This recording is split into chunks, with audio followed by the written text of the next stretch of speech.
What up gang, Malaysia, Indonesia, Singapura, Brunei. Assalamualaikum, it's your boy Kimis Converto and welcome back to my channel yang semestinya hanya akan memborakkan berkenaan dengan One Piece.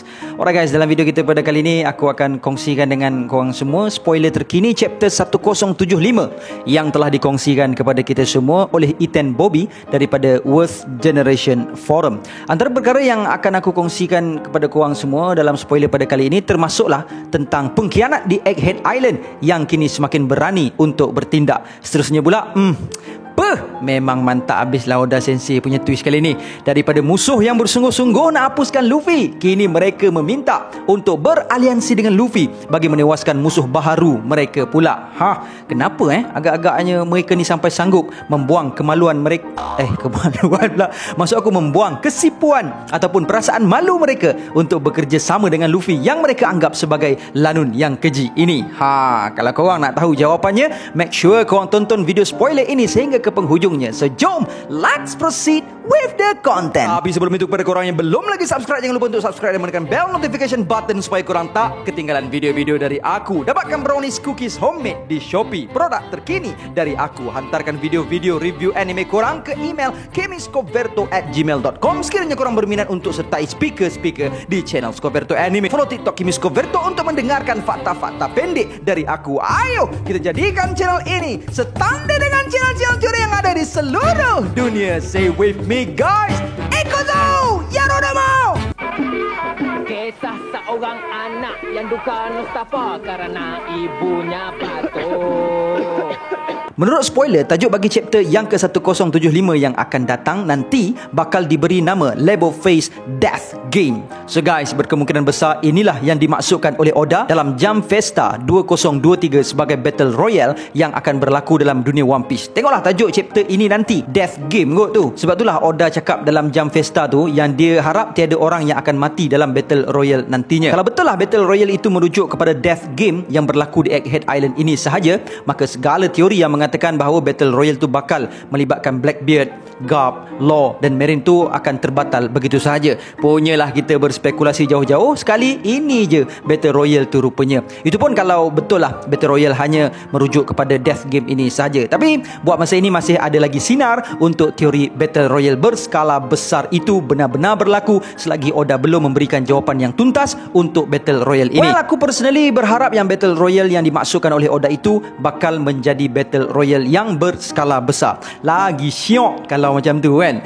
Korang rasa macam mana? Please drop your comment down below. Seterusnya, spoiler mengatakan bahawa dalam cover page nantinya kita bakal ditunjukkan dengan Vegapunk yang sedang berjumpa dengan Gorosei. Jadi ternyata apa yang berlaku dalam cover page nantinya merupakan apa yang telah berlaku dalam chapter yang ke-1073 sebelum ini. Yang mana pada penghujung chapter tersebut, Saturn telah menjawab soalan yang ditanyakan oleh Kizaru kepadanya dengan mengatakan bahawa Saturn hanya pernah berjumpa dengan Dr. Vegapunk sekali sahaja pada suatu masa dahulunya. So akhirnya dalam cover page chapter yang ke-1075 nantinya kita akan melihat perkara yang dimaksudkan oleh Saturn itu.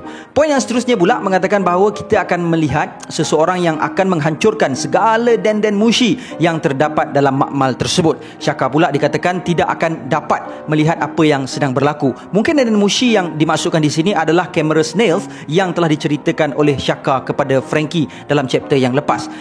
Agak-agaknya siapa yang melakukan semua kerja ni? Kalau nak diikutkan, orang yang paling arif tentang kedudukan setiap Denden Mushi yang terdapat dalam makmal ini tak lain dan tak bukan adalah Vegapunk yang asli itu sendiri. So mungkinkah Vegapunk yang asli yang melakukan perkara tersebut? Bagi aku, kalau betul lah Vegapunk sendiri yang buat, maka ada dua kemungkinan kenapa Vegapunk melakukan perkara tersebut. Yang pertama, Vegapunk mungkin melakukan perkara tersebut untuk menghalang pihak Marine ataupun World Government daripada mengintip mereka semua melalui Denden Mushi yang terdapat dalam makmal tersebut. Macam yang kita semua sedia maklum, Marine memang mempunyai kemampuan untuk hack ataupun wiretapping setiap perbualan yang berlaku melalui perbualan Denden Mushi ini. So mungkin itulah sebab semua Denden Mushi dihapuskan oleh Dr. Vegapunk. Yang kedua pula, mungkin tindakan ini adalah bertujuan untuk melakukan pengkhianatan, yakni untuk mengelakkan daripada segala perbuatan Vegapunk ini terdedah kepada orang lain. Well, aku berpendapat yang Vegapunk lah yang telah melakukan semua ini disebabkan oleh poin yang akan aku kongsikan kejadian selepas ini. Poin yang seterusnya mengatakan bahawa Straw Hat Pirates dan klon Vegapunk akan membentuk 4 kumpulan untuk mencari Dr. Vegapunk. Kemudiannya, salah satu daripada kumpulan mereka ini akan diserang oleh Ash Snake.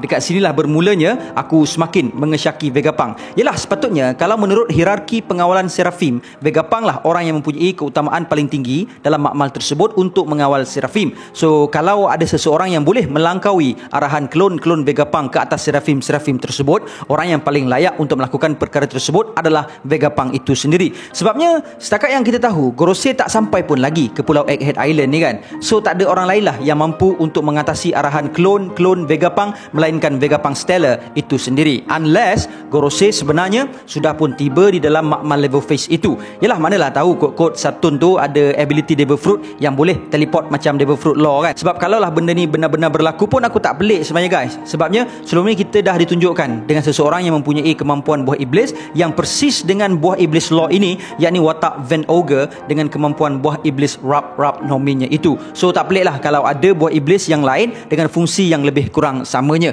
Dan kalau sebelum ni pun kita dapat tengok yang Vegapunk juga mempunyai kemampuan untuk teleport ke sana, ke sini, ke situ, ke sana kan. Poin yang seterusnya pula mengatakan bahawa Ash-Bear dan Ash-Hawk akan menyerang control room, and even Shaka sekalipun tak mampu untuk memberikan arahan kepada Seraphim tersebut untuk berhenti.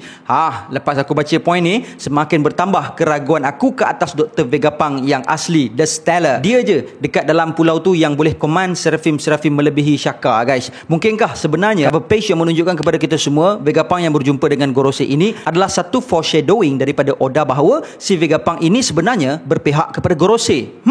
Macam mana pula menurut kalian guys? Please drop your comment down below. Kemudian poin yang terakhir yang dikongsikan dalam spoiler pada kali ini adalah poin yang paling menarik bagi aku, yang mana kita semua bakal melihat Lucci dan Kaku yang akan terjaga dari tidur mereka dan meminta kepada Zoro dan Luffy untuk membebaskan mereka berdua, dan Lucci juga bahkan menawarkan diri mereka untuk bekerja sama dengan Luffy dan Zoro untuk menewaskan Ash-Bear dan Ash-Hawk yang sedang menyerang mereka itu. Mantap habislah guys. Sekarang ni baru si Lucci tu tegeh-tegeh nak minta tolong dengan Luffy dan Zoro. Kalau tak sebelum ni bukan main lagi dia nak hapuskan Luffy. Katanya dia tak akui Luffy sebagai seorang Yonko lah bagai. Last dia yang merayu minta tolong dengan Luffy.